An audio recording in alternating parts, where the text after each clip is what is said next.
Welcome to the Education and Pupil Services Committee meeting and the Finance and Operations Committee meeting for June 16, 2020.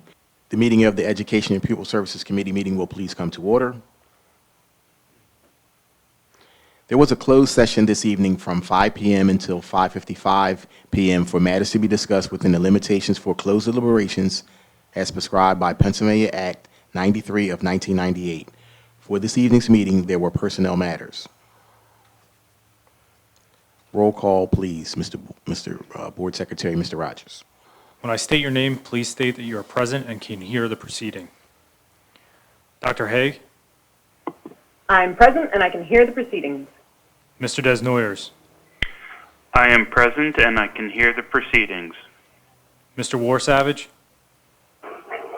I am present. I thank everyone for their patience this evening, and I can hear the proceedings.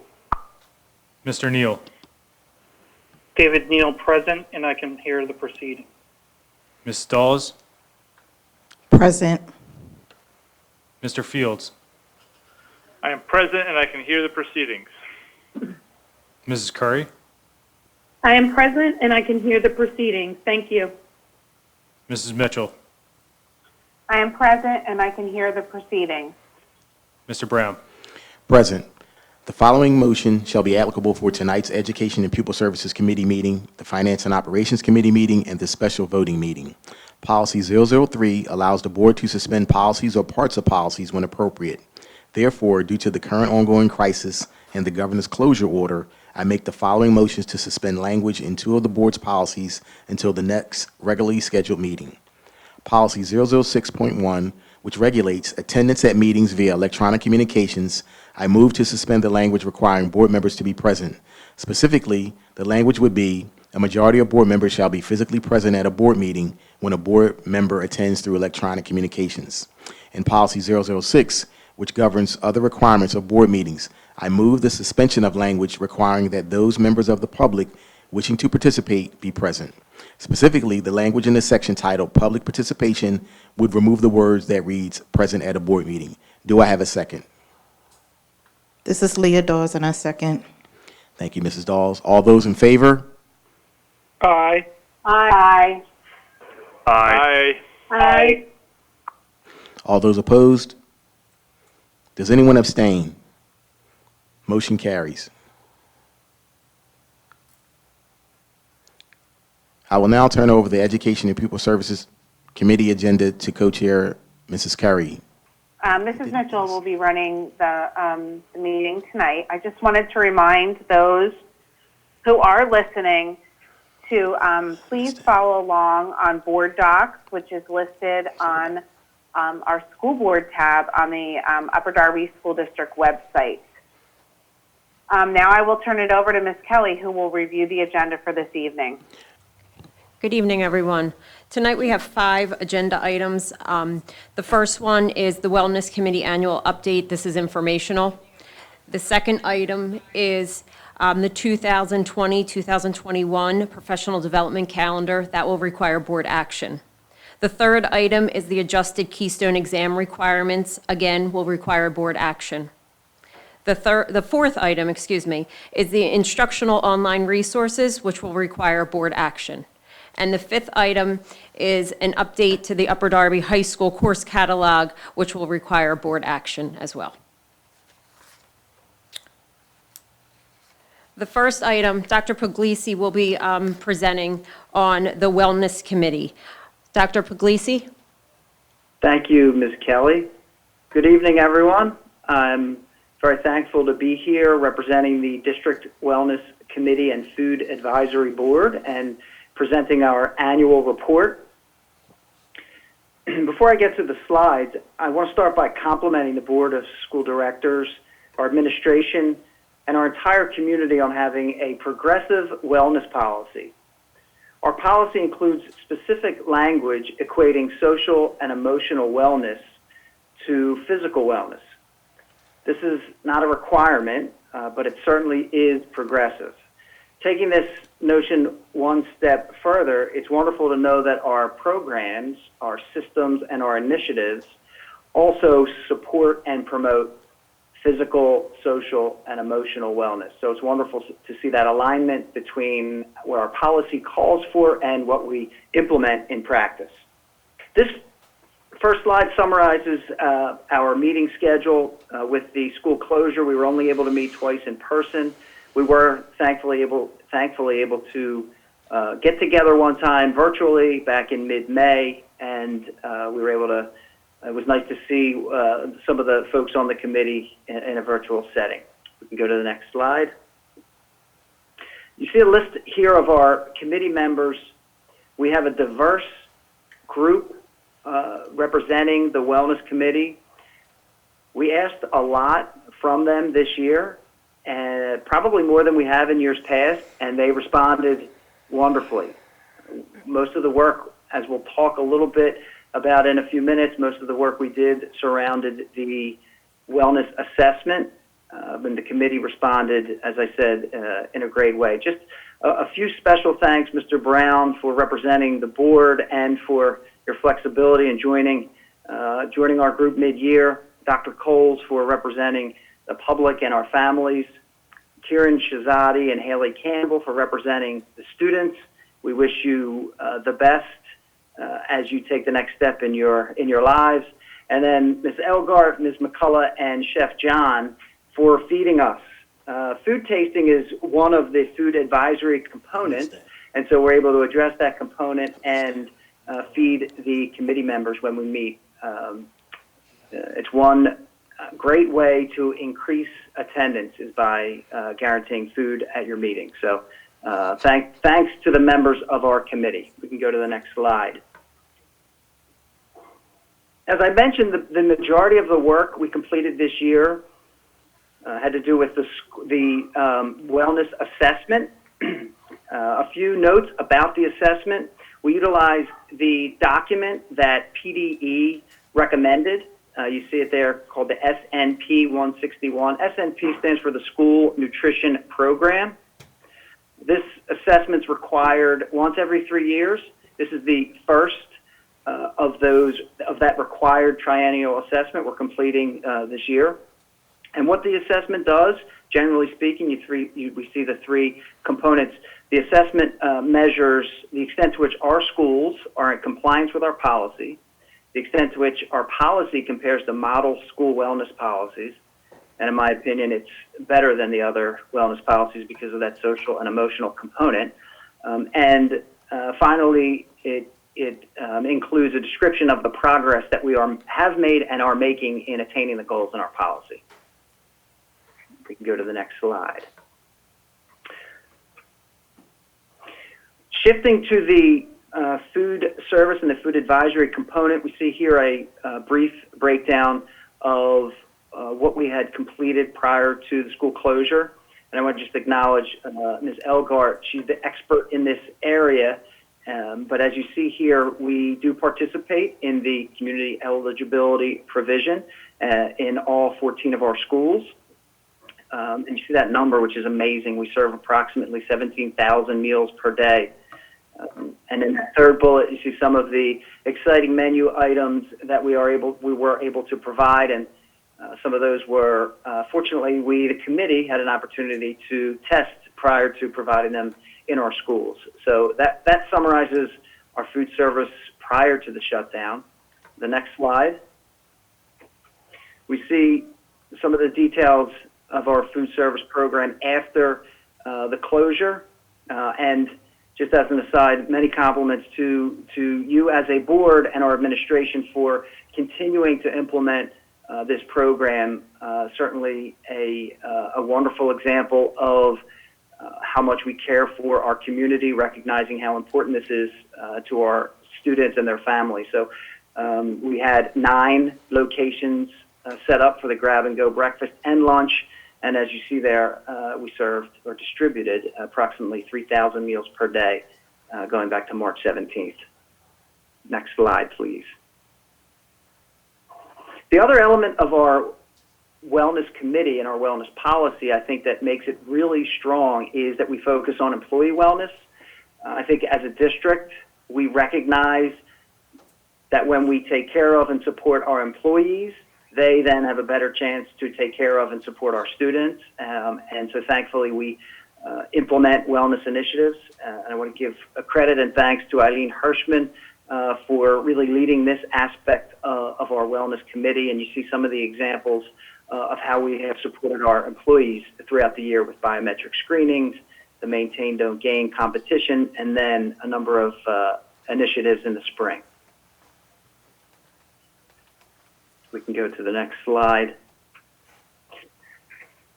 As we think about finishing the current school year and moving into the next school year, some of the things that we keep in mind are related to the wellness assessment that I mentioned, and as Ms. Kelly or as Ms. Mitchell, I think, mentioned, we did include a copy of the completed wellness on board docs for anyone who would like to review the details. But when we think about the assessment, a couple things that the assessment allowed us to do. One, it allowed us to acknowledge and celebrate what we've accomplished, but it also allows us to look closely at areas where there's room for growth. And so that's one of the things that we as a committee will do. We'll look closely at the assessment, look at the areas where there's room for growth, and begin to set goals moving forward. And then the last two bullet points in terms of moving forward, we will continue to implement and hopefully even strengthen our student and staff initiatives, specifically in the areas of physical wellness as well as social and emotional learning throughout the school district. So I very much appreciate the opportunity to share with you the work that our Wellness Committee completed this year. I'm thankful to be a part of this group, this wonderful group of people representing all different stakeholders in our community, and I thank you for your time this evening. Thank you, Dr. Puglisi. At this point, are there any questions from the board? Not a question. This is Ed Brown. Just a comment. Thank you, Dr. Puglisi, for allowing me to be a part of the Wellness Committee. I did miss out on the food, and we'll talk about that later, but I did enjoy the virtual session and allowing me to have input, so thank you for allowing me to be a part of that, sir. You're welcome, Mr. Brown. Thanks for joining, and yeah, we'll definitely set up a special lunch for you. All right, thank you. I don't see any other comments or questions on this presentation from other board members. I wanted to thank you all for your hard work in this, and I did appreciate some of the tastings that we had during the comprehensive planning sessions. I thought the food is, and the menu seems to be greatly improved. Any other comments? Ms. Curry, do you have anything? Yes, I just said thank you for the great presentation. And it's good to know that we have this going on in our school district for well-being and the social and emotional learning. Thank you. Thank you so much. I think we can move on to the next agenda item, Ms. Kelly. Okay, thank you. The second item is the 2020-2021 Professional Development Calendar. Each year in February, we begin the process of developing the Professional Development Calendar, which is under District Policy 333. This year was no different, and in February, I met with the supervisors, I met with the Director of Secondary Education as well as Elementary Education, and we began building the calendar. And each year we look at the number of hours that we have to provide professional development and the pieces or the ideas that the teachers need in order to be successful for the next school year. So this year was no different. What I'm asking for tonight, are a few considerations from the board. Because we do not know what the fall will bring, I have first developed a traditional calendar, and then we're in the process of also building a distance learning calendar as well. So we'll be looking at both of those options right now, as well as the amount of hours and the needs of the teacher as we move forward to a distance learning possible for the fall or a traditional schedule for the fall. The other piece of this is if we do adopt a different type of calendar and we go to a distance learning type of calendar, the one-page calendar that we adopted in February, of course, will have to be revised. You'll see two items tonight that will cause a revision to the one-page calendar. And we'll get to the second one in agenda item number 3. So as we move forward, If we're looking at a traditional professional development calendar, we have 7 full days of PD built into the calendar, amounting to, beginning in August 25th, where the teachers would come back into the school district and we would start PD. That amounts, and 7 full days built throughout the school year. That amounts to 45 and a half total hours.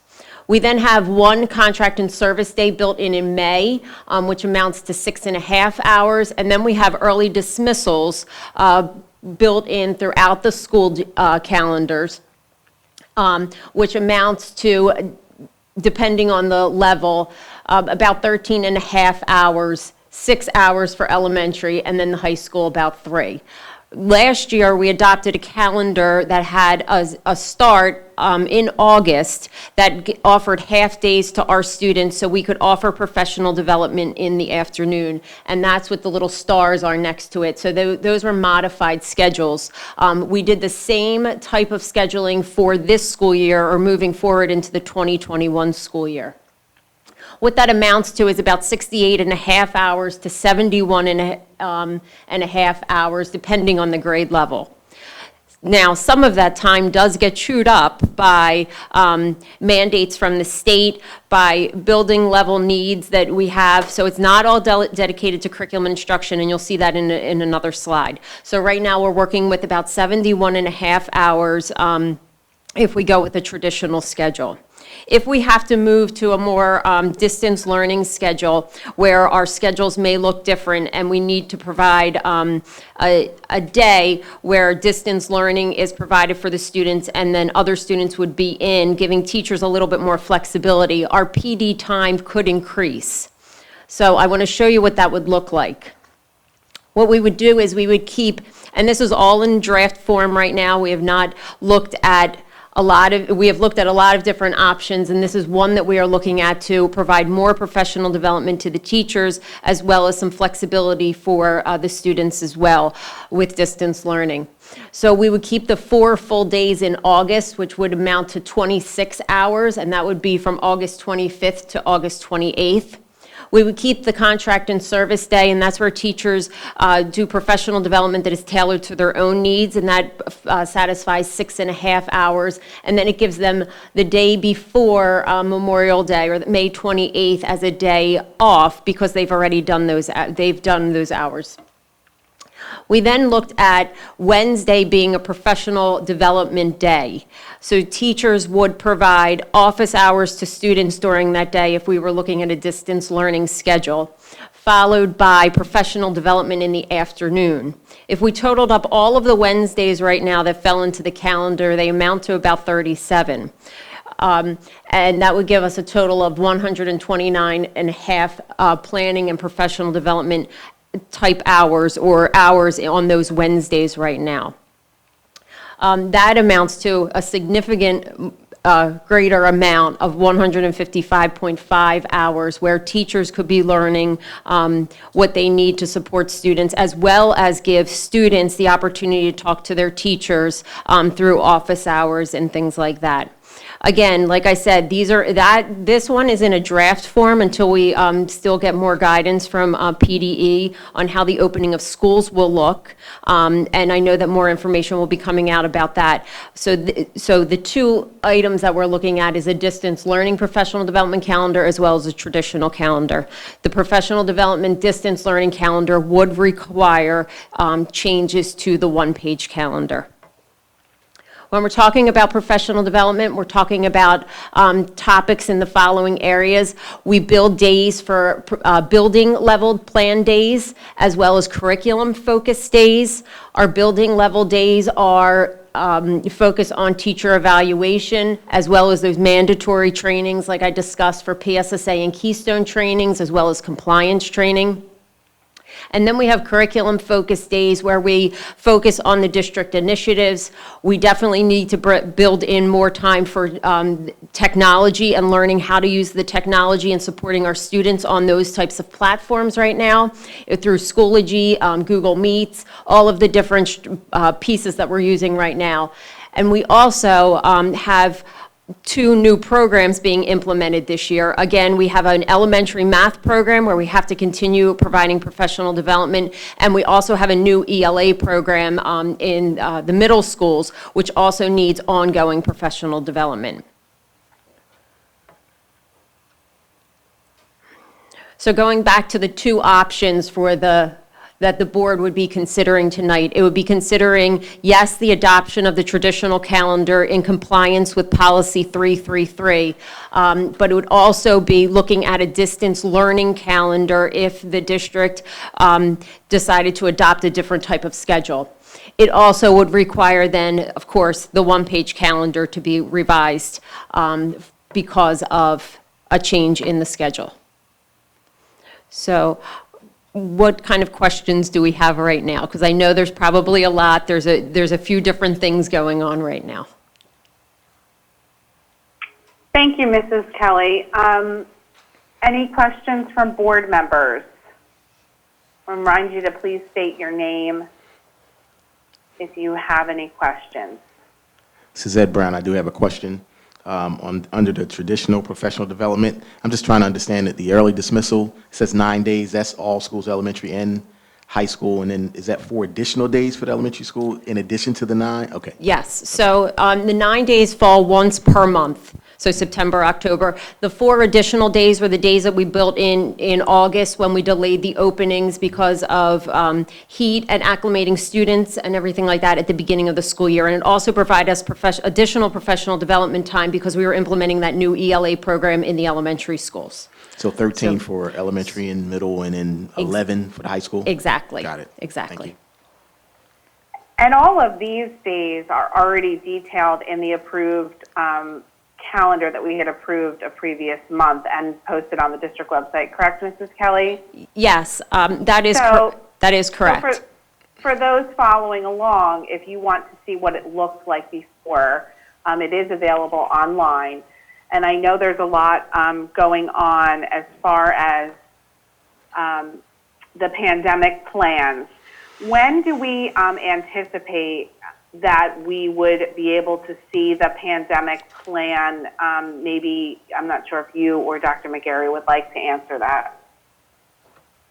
So on June 25th, we're going to hold a community session to discuss what this will look like. We'll also be pushing out some information before that meeting so that parents and community members can start to look at and hear the ideas that the district has regarding the different types of schedule for high school, middle school, and elementary school students. Dr. McGarry, do you? Those who are listening along tonight, if you could just state, do we know the time for that at this point? And the location, or is it going to be, it's going to be virtual, I'm assuming? That is correct. It's going to be a virtual session. I believe we are starting at 6 o'clock, but I am going to turn it over to Dr. McGarry, who I think has something else to discuss with that. Thank you. You're welcome. Thank you, Christine. Great job. There's a lot of work going into this. I think what Ms. Kelly has also explained here, Ms. Mitchell, and members of the public, is if we make adjustments to the type of instruction we provide in the fall, it will force us to change our calendar. So days that would typically be a half day for students or a day off for students, we would shift those, because if we're in a distance learning, basically a social distance type of environment where we're rotating cohorts of students into our buildings trying to meet the CDC requirements, it wouldn't make sense for us to run half days for students, keeping them out of school longer. The idea would try to have students in person as much as possible. And the models that we're developing, if we have to practice social distancing when schools open in the fall, one thing I will tell you for sure is that we would have Wednesdays where students would be working asynchronously, and teachers would have office hours and professional development in the afternoon. That's where the 155 and a half hours would come from. We'd actually be able to give more professional development in a social distance type of learning environment with our students. The other traditional professional development Ms. Kelly is talking about, there seems to be now language coming out from Bucks County Department of Health, and I'm hearing potentially the Chester County Department of Health, where there seems to be an effort to just open schools normally in the fall without practicing much social distancing. We're waiting to see what those reports and those documents have. But to the real question, we will be pushing out information, explaining to the public in recorded videos examples of options. They are not definites right now. There'll be 3 elementary school options, 3 middle school options, and 3 high school options. All of the options will take into consideration virtual learning alone. The other 2 options at each level are some kind of rotation, bringing students in via social distancing. But that could all go away based on the fact that if there's a push to bring everybody back at one time, school back in normal session, we would have the normal traditional professional development calendar. We were looking to hold on tentatively on June 25th at about 6 p.m. a virtual meeting where we would provide an overview of the options and then breakout sessions, an elementary school breakout session, a middle school breakout session, a high school breakout session. We talk about how we would have our schools cleaned, the type of PPE requirements that we would be considering, transportation, obviously, which will be a challenge. And we're trying to do that, and that would be on June 25th. Prior to that, of course, we're going to provide the information to our board, and we're also going to push it out to the public to view it first, so they can come to the June 25th meeting with any questions of what we've provided. So the June 25th meeting would be one where they'd be able to productively take place and not digest it all at one time. That's why there's a need to potentially change the professional development calendar depending on the type of school schedule we offer our students next year. Thank you, Dr. McGarry, for that explanation. I just wanted to remind those community members who are wishing to participate in the meeting tonight that you can email committee questions at upperdarbysc.org. Please include your name and address for the public record. If you do not include your address, we will not be able to read your comments. Just like if you came to the board meeting, you would have to provide your address for the record. Dr. McGarry, could you just state the phone number that people can call in for comments as well? Sure, it's 610-789-7200, extension 2000. Again, as Ms. Mitchell said, please provide your name, address, and the agenda item or the agenda that you'd like to comment on, and we'll certainly read your comment and respond to your question.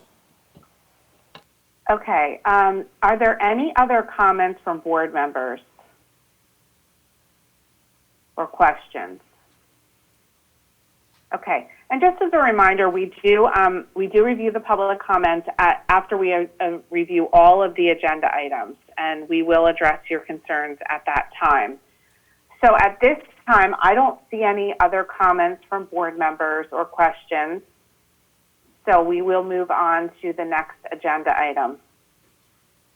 Agenda item 3 is the adjusted Keystone Exam Requirements.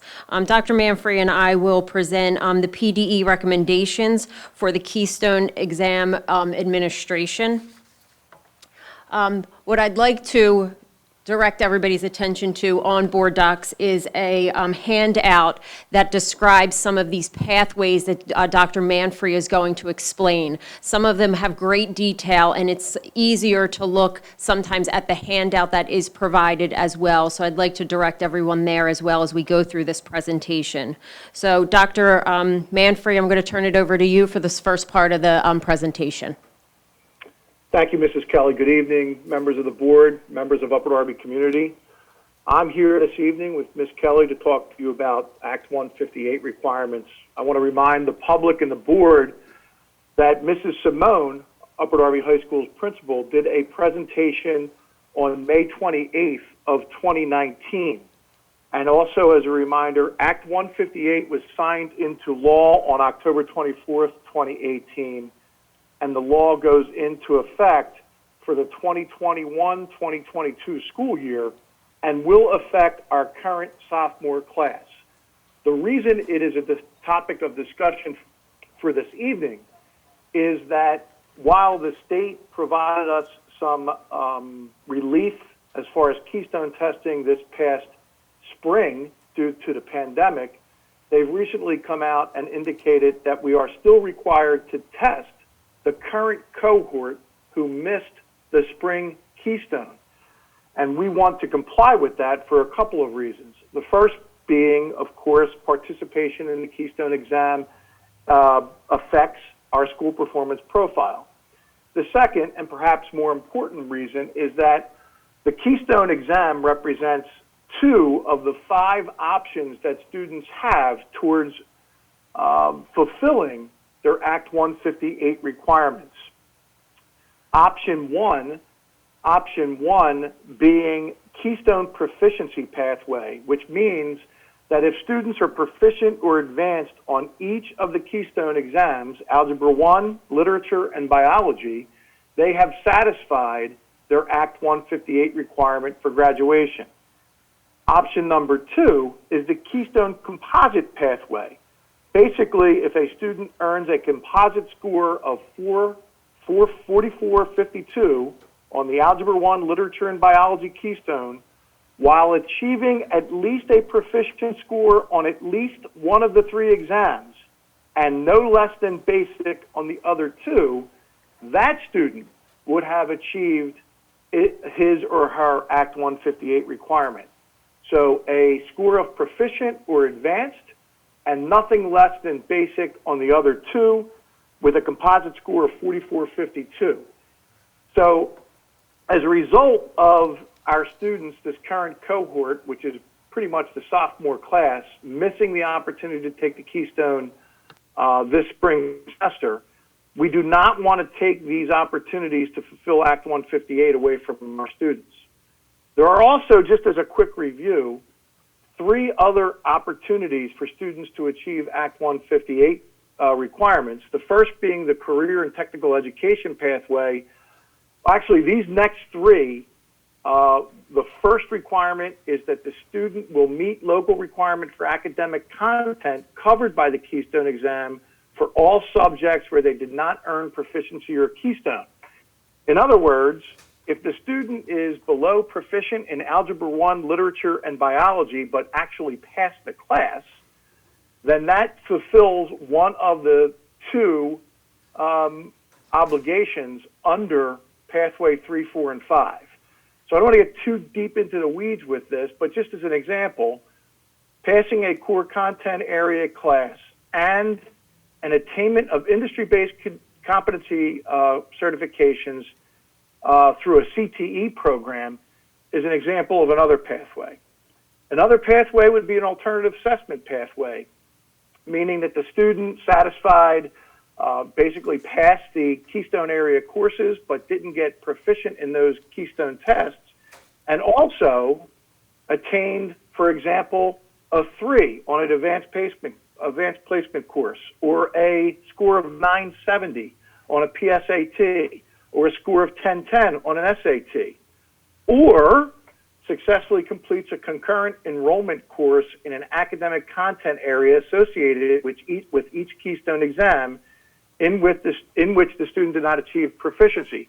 Basically, that's referring to our dual enrollment program. And the final pathway, which is really complicated, is an evidence-based pathway with 2 tiers.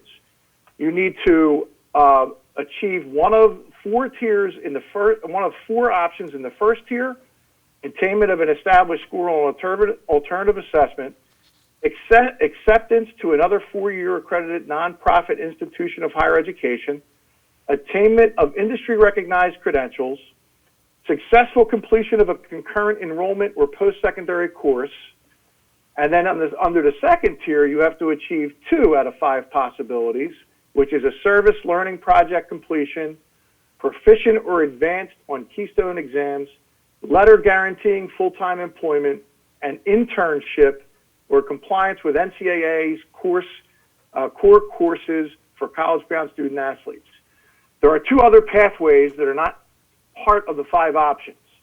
Graduation based on IEP team decisions based on academic goals, or a superintendent's waiver for students with extenuating circumstances not to exceed 5% of the senior class total population.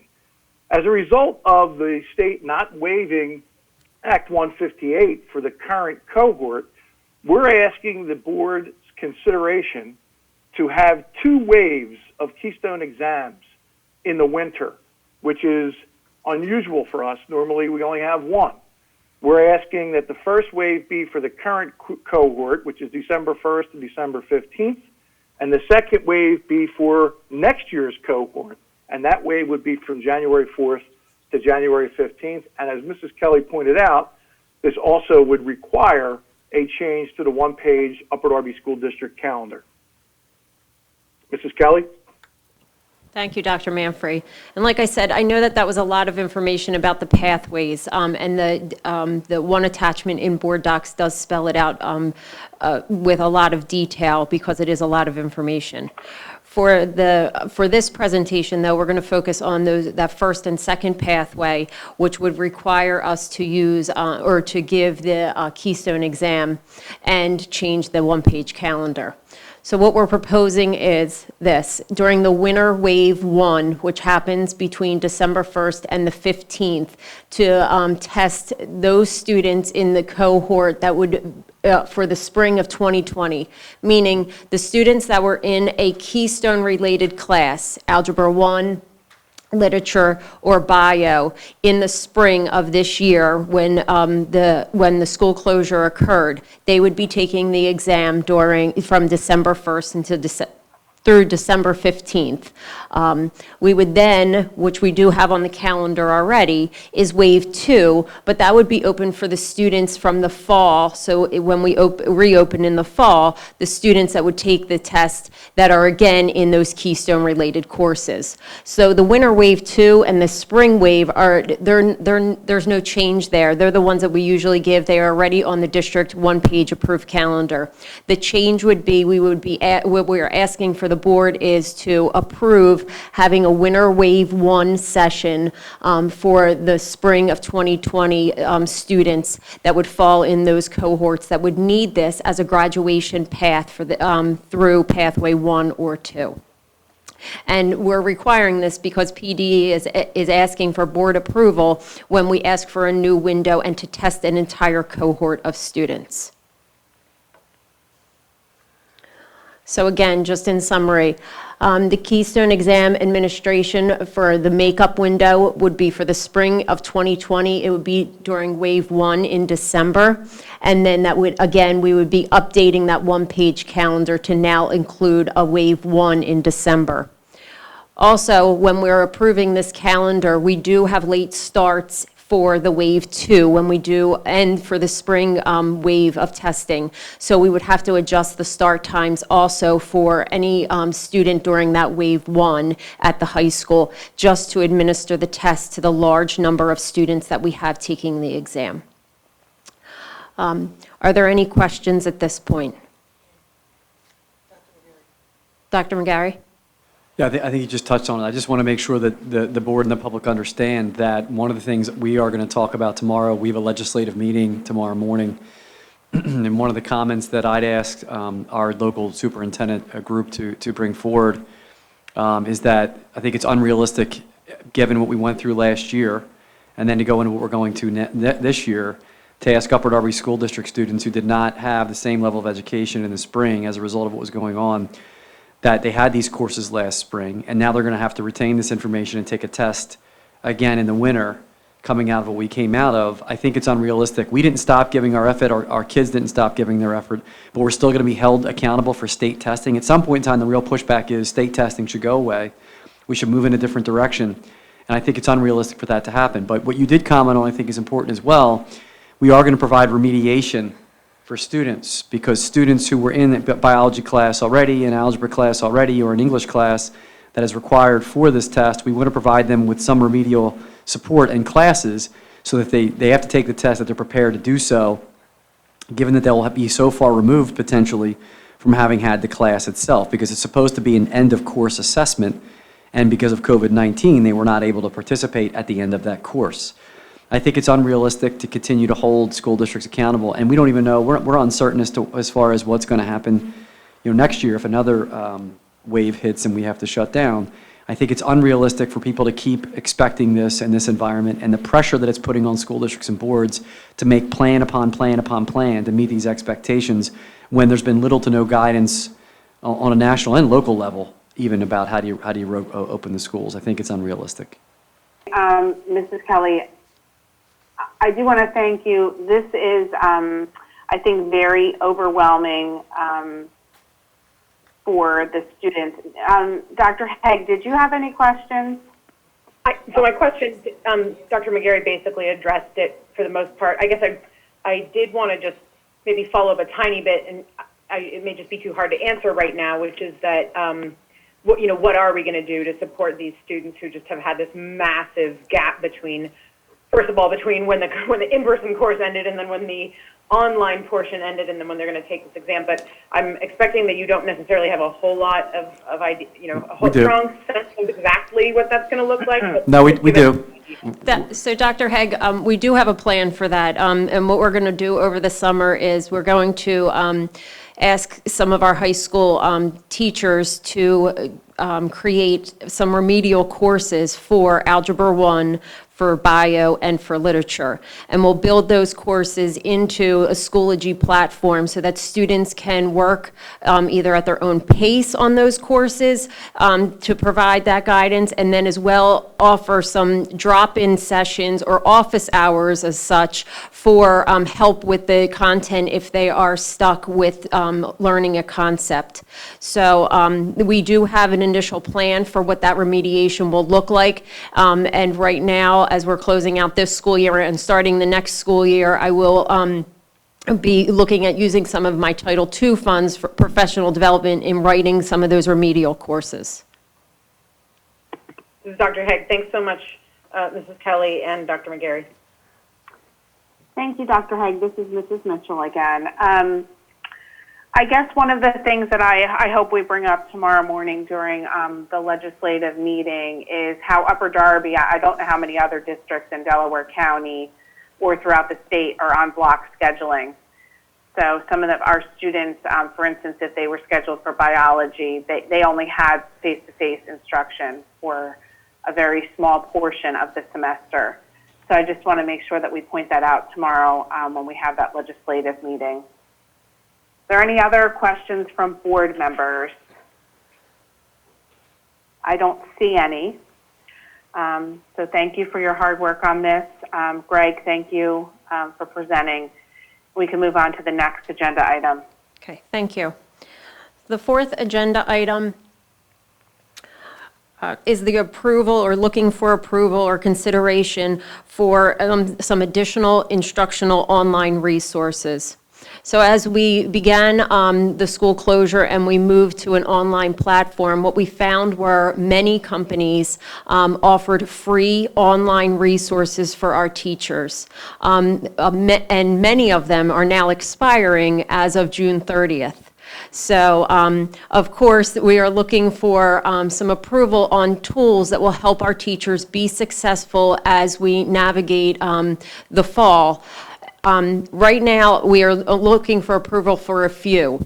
However, in July, we may be looking for more as the plans become more solidified in what the fall will look like. So the plan right now, or the approval that we are looking for right now, are 2 district resources, and these would be used across the school district in grade levels K through 12, excuse me, for the first item, which is ScreencastOMatic, and the second item, Quaver, which is a K through 8. So ScreencastOMatic is used to create and share and manage videos, exactly what it says up on the screen. It gives teachers the ability to do voiceover. It gives teachers the ability to explain a math problem and use their own voice to explain those math problems. There is a free version. However, the free version gets a little bit harder to use as you have to present more and more advanced concepts. It also is harder for teachers to create and share in the free version. ScreencastOMatic in the free version does coincide with Schoology and connects to Schoology easily. However, with the paid version, of course, it is much easier to use, and you have a lot more capability with a paid version. With many of the online companies right now, I think they are overwhelmed with the amount of districts that are probably reaching out. So I'm still waiting for an official quote. I thought by tonight I would have the official quote. Right now, it wasn't official, but I was able to put in our demographics and everything else, and the approximate cost for this would be about $15,000. Again, that would cover all of our teachers throughout our school districts, K through 12, to use that tool, and it does coincide with, or it it connects very well to Schoology. The second one on this list is Quaver. Quaver is for our general music teachers, and with all of the resources that I'm presenting tonight, the teachers have had a tremendous amount of input. So during our professional development time, teachers were able to complete a survey and ask what resources they would need to feel more successful in the 2021 school year. Quaver was one of those that we received from a number of our elementary music teachers as well as our middle school music teachers. It is a supplemental resource. It provides videos, it provides little clips, it provides small little snippets for students to get their interest involved. It's really like a hook in education to grab the students' interest and to keep them there. Again, we're waiting for the official cost, but as you put in if you put in your information, they do give you a quote of some kind, and Kathy Kenya has been working tremendously hard on this. The cost is approximately $10,000 for this, and it is for our general music students. So it'll be used in our related arts classes as well as our wheel courses that happen at the middle school. So they're the first two resources that are covering a lot of different students in a number of different grades. The next are focusing really on our secondary schools and primarily the high school. Right now, we do have these textbooks already purchased. However, we do not have the online resources for these textbooks because when you adopt a textbook, you just simply adopt the textbook. The online resource comes with an additional cost. What we are looking to purchase are additional licenses to support the electives in the business departments, and you'll see those on the screen. These would cover the amount of students that have that would be in those classes. I know that Mr. Schwartz has been working with the high school team to make sure that we would have enough licenses for this to move these three forward.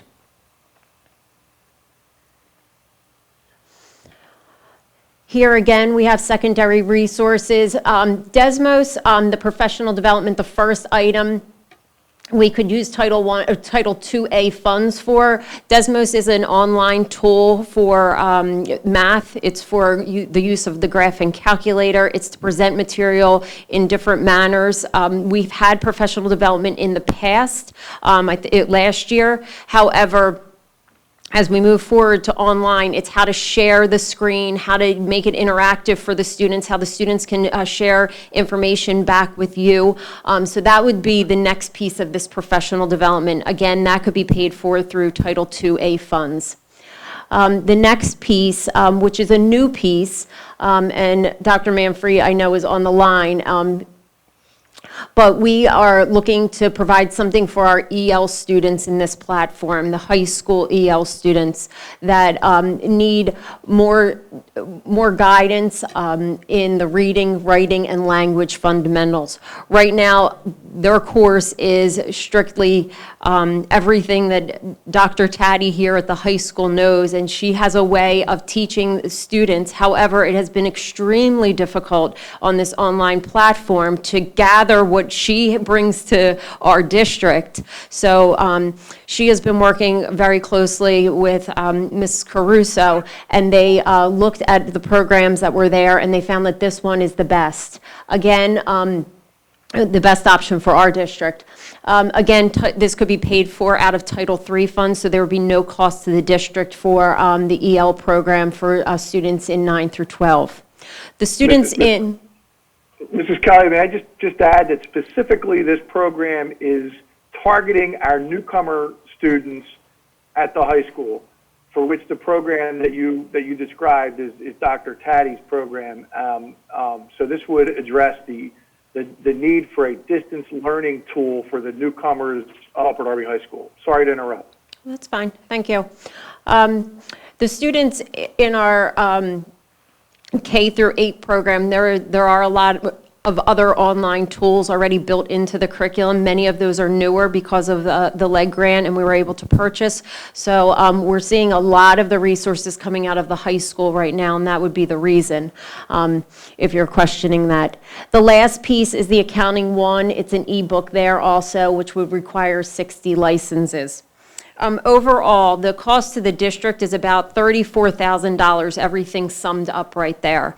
I do know that I have funds that I have not spent yet from my technology and software budget, so I could cover these costs that are here, if approved, using those funds. And two of the items, like I said, could be covered out of Title II and Title III funds. So at this point, are there any questions? Yes, David Neal. Thank you for the presentation, Ms. Kelly. I have a question regarding the ScreencastOMatic. If I said that right, I'm sorry. I forget what the ScreencastOMatic. Right. Is that for all district employees or just teachers? It could be used for all district employees. So when I put in the initial information for the quote, it was for all district employees. Okay, so like our speech therapists, OTs, they can all use it as well. TAs, okay. They could, absolutely. All right, perfect. Thank you. You're welcome. Are there any other questions?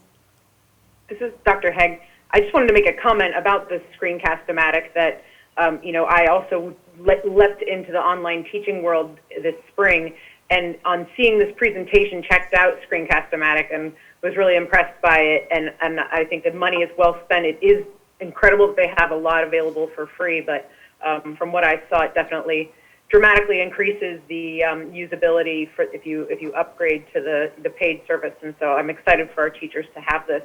And I thank you for making me aware of it, because I may be using it in my classes in the fall. So thank you. Great. Oh, and while I'm at it, I'm excited to see you further use of Desmos, which of course I also love. So thank you. You're welcome. You're welcome.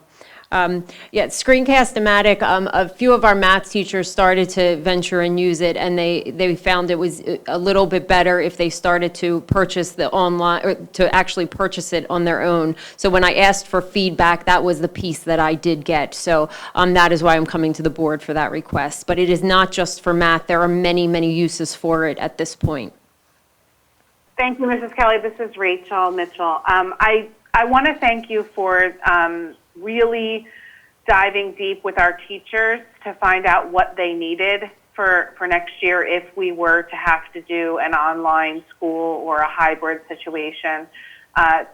This is very helpful, and I'm sure they're very appreciative of the support, and I hope that the board supports these requests tonight. With that being said, are there any other questions or comments from board members? I don't see any, so I think we can move on to the next agenda item. Okay. Thank you so much. You're welcome. Can I just make one more comment? So as we move forward, and I'm still collecting information and quotes and pieces like that, July, I may be coming back again with my wish list for the teachers, because right now, as Dr. McGarry walked into my office today, I was sitting in another presentation. I was like, we have to get this. It would be a game changer for our teachers. Again, the teachers are coming to me and saying, you have to check this out. This is what we can do with it. And then me, along with the supervisors, are attending sessions and learning more and more about it and how it integrates with Schoology. So we are really looking for resources that integrate easily with Schoology and that the students are excited to hear about and see as well. So I think many of the teachers are seeing things that the students get excited with, and then they're coming, check this out. So that's what we've been doing. So July, I may have another list as well, but I will make sure that I spend the money wisely and use the proper accounts for everything. Understood, and that's appreciative. Thank you, Ms. Lee. I still think we can move on to the next agenda item. Okay. So item number 5, Dr. McGarry is going to take over at this point. We're going to discuss the high school catalog. I just want to say, Christine has been back in person lately, and you know that she's in the room and she's going to spend the money wisely. Craig Rogers is with us tonight as well, and he's looking at me. So we do have a game plan, and there's CARES money as well available just for this to respond if we do have to be in a virtual environment. That's why those dollars are allocated, so we are going to make that plan.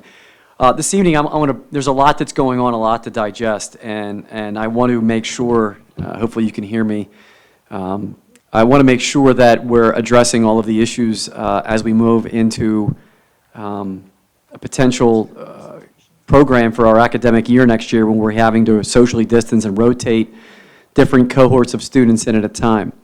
The pandemic has caused us to really look a lot at our practices as a school district. Also, recently, we've heard from a lot of students about social injustice and about having access to certain courses. So we are listening to our students and their responses, and we also went through this pandemic and we realized in our high school course catalog we probably need to make some significant changes. Not just because of the pandemic, but also consideration for the board as it relates to our students graduating and what their needs are. So in the course catalog, and I'm just giving you a tidbit of what we're going to talk about, you will get a full revised, and the public will as well as what I'm going to talk about. We don't want to overwhelm you with so much documentation to read tonight. So if we are in a situation where we're having to have distance learning as well as in-person classes next year at Upper Darby High School, and we have to rotate cohorts of students in, we're looking at a model that would have 3 different cohorts at the high school. In order to schedule Upper Darby High School the right way, one of the considerations would be that we would unlevel all courses at the high school except for AP courses, but still encourage students who feel that they'd like to try to take an AP course to encourage them that opportunity. But we have found, and through some of the conversations, that by having levels of courses that some students are missing out on opportunities or that there are biases about their ability. So we've had conversations about taking away levels and unleveling courses. A byproduct of that also, if we were to have to social distance in the high school and bring cohorts of students in, it also allows us to bring students in a much more realistic fashion as a result of this pandemic, because having the unleveled classrooms would allow us to schedule the high school easier given cohorts instead of trying to meet every single need of the student, which would be impossible through social distancing. In the course selection guide, we're also going to make some significant inroads that making sure that our students are hitting Chapter 4 state requirements prior to progressing on to other courses, because what this pandemic has also brought up is that in the spring of this past year, there were some students who still needed state requirements to graduate, yet they had taken other courses. So it's our focus first to make sure students have what they need to graduate. That means there are 21 required credits at the state level and specific courses at a state level. So we want to make sure that those students are checking those boxes before they progress into taking other elective opportunities. We also want to make sure that the high school is looking at scheduling classes with a minimum of 25 students so that we can allocate and better make sure the resources are available throughout the school district. Classes will not run below a certain threshold unless my office, the Director of Secondary Education, and the CFO review those courses, because it's an expense to run all courses. It's important that I just reiterate that we're looking to unlevel courses at the high school except for AP, but providing students with an opportunity to take AP and encourage students to take AP. Also, that we would be looking at making sure Chapter 4 requirements are met first, meaning the 4 English classes, the 3 math classes, the required science classes, so that students are on path to graduate before they venture off to take other elective opportunities. We'd still allow that to occur. And then finally, previous years, students were able to take multiple English classes, but the course catalog selected specific English classes that counted for graduation. So what we're now also saying is that any English class that you take can satisfy the 4 English courses for Chapter 4 requirements for graduation. So if a student takes a broadcast journalism class, we're going to allow that to count, or recommending that that can count toward graduation, where in the past that may have not have counted as a graduation requirement. And as a result, it might have been holding students back from taking other courses. So what we're basically saying to you is this pandemic has brought to light a lot of things that we're trying to look at and modify here at the high school. And also, during these very important times, we're hearing our students speak who feel empowered to speak, and rightfully so, that some of the systems that have been in place historically here in the school district as well as other school districts have prevented them from taking certain learning opportunities. and being seen on par with other peers. And we feel that maybe moving toward an unleveling program provides students opportunities and access to courses they otherwise may not have had. It also, as a byproduct, allows us to schedule a high school in a more flexible way, given social distancing. So we wanted to plant those seeds. This will be a part of the conversation on June 25th. From now until June 25th, we'll provide the board and the public with an updated course catalog for them to review so they can see this information and page through it. It'll be discussed also on the 25th, and then again prior to the board taking action on this if this is how we move forward. If we're opening our schools in a distance learning way, because as the public probably knows at this time, whatever plan we put forward to open our schools has to be board approved. We have to have a pandemic plan as well as a plan board approved for the opening of school. The calendar changes, the professional development changes, the resource changes, the PPE as far as masks and cleaning, all of that has to be a part of that. And we're trying to phase a little bit in as a time so you can see that. There are multiple aspects to rearranging how we open schools, and we wanted to make you aware of that this evening. Thank you, Christine. All right, thank you, Dr. McGarry and Ms. Kelly. Are there any questions about this agenda item from board members? Yes, Ms. Kelly, this is Ed Brown. I wanted to, I guess it's really related to the previous one, the tools, all of the different supplements and tools that you went over. Even if we do, we go to green and we go back to school traditionally, all those resources and tools will still have a lot of applicable use with teachers. Is that correct? I just want to make sure the public understands that. Yes, absolutely. So we looked at resources, again, that would coincide or connect to Schoology, which is a learning management system which is used in a regular school day, and would also be helpful if we had to have a snow day even, let's say, that students would have these resources and we wouldn't even have to have snow days anymore. We could just have distance learning. So we did look at keeping that in mind also, that these tools, regardless of what setting we are in, they would be great tools for our teachers to have. Thank you very much. You're welcome. Are there any other questions from board members? This is Mrs. Mitchell. I don't see any. So at this time, we will take public comment that has been sent in via email or phone. And I believe Mrs. Buford will read the comments that came in for the Education and Pupil Services agenda, and Ms. Kelly or Dr. McGarry will be able to respond to any questions. Thank you and good evening. The first comment is from Jim Burrows, who is located at 447 Hampshire Road in Drexel Hill. The comment was received today at 6:51 p.m. via email, and it is regarding item number 2 for the Education and Pupil Services. Comment reads as follows. If you are going to go with remote learning, please, number 1, make sure teachers are using it consistently, schedule classes through calendar, make sure reference links work, worksheets fill in or email. And item number 2 in his email, make sure that Schoology and Parent Access Portal are in sync. Many thanks. End of comment.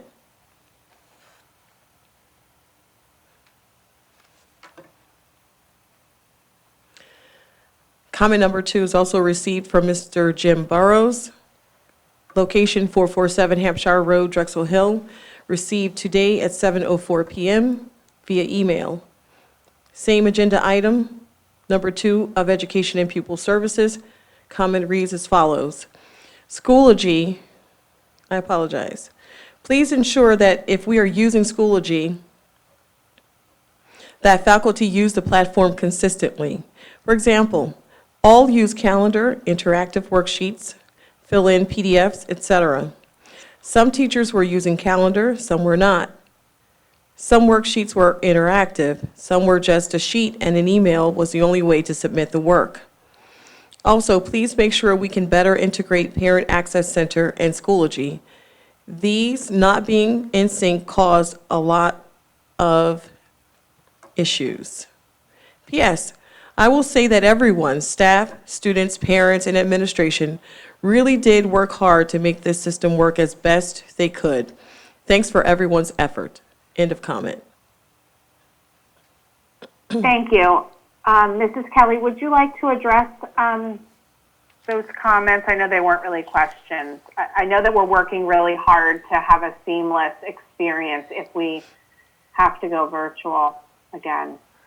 Absolutely. So we do realize that our K through 8 teachers learned Schoology very, very quickly. We had one day of professional development, and that there is a need for additional professional development. We also realize that students need professional development, let's say, for learning how to use some of the tools. Many of them still need to learn how to use Google Docs and submitting an assignment. We also know that the parents need support. So as we're looking at our professional development calendar, we're not only looking at it through a teacher lens. We know that students need support, and we know that the parents need support as well. Many of the tools that I probably will be coming to you with in July help with how to submit an assignment. A piece that I was looking at today definitely helps with some of those integration pieces, and we do know that that is important for all stakeholders as we're moving or as we look to a virtual setting or even any kind of distance learning that we're looking at right now. So we do realize that we do have to address those. Christina, Thank you, Mrs. Kelly. Christina, Ms. Mitchell, too, I want to point out, I know that Ed Brown probably is aware of this in his world, and probably those board members that are working with technology outside of here. Schoology and other platforms, when the pandemic hit, just became overwhelmed. Mm-hmm. And as a result of that, they became overwhelmed. They couldn't keep up with it at that point in time. So we were trying to communicate with the public as well, and I appreciate Mr. Burrows recognizing that and thanking everybody for their hard work. There was definitely an issue with the software companies being able to keep up with how overwhelmed they were at that time. When Schoology went live, a lot of school districts were jumping on board using it at the same time, and then there was interruptions as a result of that. I know that we shut down early this year to provide professional development for our staff, and the next phase, I think, is also to provide that support throughout the summer, whether it's through videos and tutorials with our parents and as well as with students. So we appreciate that. We certainly want to get better in the fall and make sure that the alignment works and the communication is there, as also the expectations of how teachers are interacting with students and parents. So we appreciate that. And Dr. McGarry, what we're also finding is the technology is constantly being updated. So even as teachers are using it, a Google Meet may look one way on Friday, and then you log in again on Monday, and they've made updates and changes. So as things are getting updated, the teachers very quickly are having to learn things, as well as the students, and as well as the parents that are trying to support the instruction at home. Yeah, I just wanted to interject and second Dr. McGarry's point. Things like Zoom, WebEx, Skype, Microsoft Teams, Google Meet, they're all competing for the same dollars and customers, and they've all had to step up their game. I mean, Zoom was the de facto choice at the beginning of the pandemic, but now all of the virtual meeting tools people know about, and they're utilizing a great deal. So they've all had to increase their bandwidth and increase their offerings and increase their capabilities. So I think it's only going to continue even after the pandemic is long over. Thank you. If you could move on to the next public comment. Okay. This comment is from Ms. Akila Canty. This comment was received today at 7:12 p.m. Ms. Canty is located at 3833 Marshall Road in Drexel Hill. This comment was received via email, and the comment reads as follows. Good evening. Given the current climate, is there a plan to provide additional ongoing training for all staff regarding diversity, equity, biases, etc., during professional development? End of comment. Thank you. Dr. McGarry or Dr. Council, could you please address this? I'll go first, and then John can certainly jump in. Yes, we will certainly have a plan. In fact, we've had many courageous conversations and meetings. At high school, most recently, there was over 80 folks on a call about equity and conversations, and we're planning to continue that even throughout the summer, having discussions and forums with our students. I know that Dr. Manfrey, and we're working on bringing Speak Up in throughout the summer as well to talk to our students so that we're prepared for the school year. But yes, we will have our process moving forward. I know that Dr. Council's on this call. I know Dr. Council brought forward, I think, I can't remember if it was last month or the month before, but moving forward with Core 1 in the next phase and asking the board's permission to keep our equity practices in line, our equity teams in line. Dr. Council, anything you want to add to that? You may be having technical difficulties, but we will definitely have professional development. The professional development is ongoing, and it's happening in the buildings. Now that we have our equity teams, they take place during faculty meetings, and we will have parent nights and workshops as well, continuing moving forward. And we're moving into the next phase of working with our students. We started this past year, and we'll continue moving forward with our students next year. Yeah, and just for those listening along, we do have our Deep Equity Plan on our website, and we hope that you'll take a look at it and participate when we do have the community conversations. And Ms. Mitchell, the other piece to that too is not only those conversations, but our practices and systems and structures that we have in place. So as we train our staff and we talk about what this means and what this looks like, and their real conversations, yeah, we also are addressing the systems and the structures that we have in place. So one example is disciplining students. I know that's come up a lot lately. We have restorative practices. We started the first round of training last year. Dr. Manfrey and Mr. Salerno have been running those trainings. We're going to continue to run those trainings. It was interrupted because of the pandemic. As a result of the pandemic, a lot of the staff that some of these companies and organizations have shut down, so we weren't able to sustain it the same exact way. But next year, we hope to continue the systems and the structures that we have that change the way that we respond and how we work with our students in our community. So trauma-informed care will continue, our equity will continue, as well as our training on restorative justice and restorative practice. Thank you, Dr. McGarry. Are there any other public comments, Mrs. Buford? There are no more comments for Education and Pupil Services, Ms. Mitchell. Okay, thank you. At this point, we're going to review the agenda. Mrs. Kelly? Thank you, Mrs. Mitchell. The first item was informational. It was an update by Dr. Puglisi on the Wellness Committee. The second item will require board action. It's the 2020-2021 Professional Development Calendar. At this time, I will ask the board if they're willing to move the 2020 Professional Development Calendar forward. Yes. Yes. Yes. Yes. Yes. Yes. Okay, anyone have any concerns about moving this agenda item number 2 forward, the Professional Development Calendar? Okay, hearing none, we can move that forward for board action. Okay, thank you. The third item was the adjusted Keystone Exam Requirements, which again requires board action. Okay, at this time, are board members comfortable with moving forward the adjusted Keystone Exam Requirements?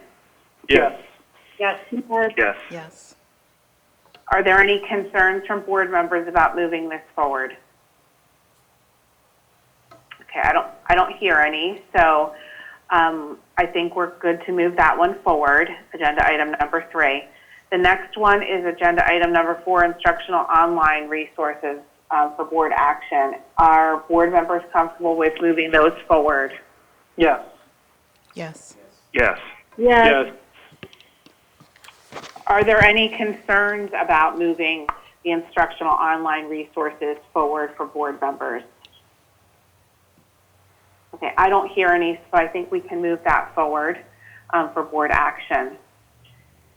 And the next item is Upper Darby High School Course Catalog Revisions Considerations. I'm not exactly clear what we would be moving forward at this time. Ms. Kelly, could you please? So yes, at this point in time, we will bring that back up for board action and consideration at a board meeting. We were just bringing it up to you, letting you know that it would be a board action item when you'd have more chance to review. We're making sure that the public and the board is aware that it would be a board action item following our June 25th meeting when we review our pandemic plan and reopening schools. We would bring that back up as part of the conversation on the 25th. And during the July board meeting, we'd have another conversation before the board took action in July. So if the board did not feel comfortable in July, they can certainly say no and pump the brakes on that as well. But at this point, we need confirmation from board members basically to move forward with at least discussing this on June 25th. Is that correct? Yes. Yes. Okay, so is everyone comfortable with having a community session on June Yes. 25th to discuss the high school course revision considerations? Yeah. Yes. Yes. Absolutely. Any, Yes. any concerns from board members? Okay, seeing none, I think we are good to move forward with that. So at this time, I believe there is a motion Supposed to be in my order part. for adjournment of the Education and Pupil Services. Second. Okay, all those in favor? Aye. Aye. Aye. Aye. Aye. Any opposed? Okay, seeing none, meeting adjourned.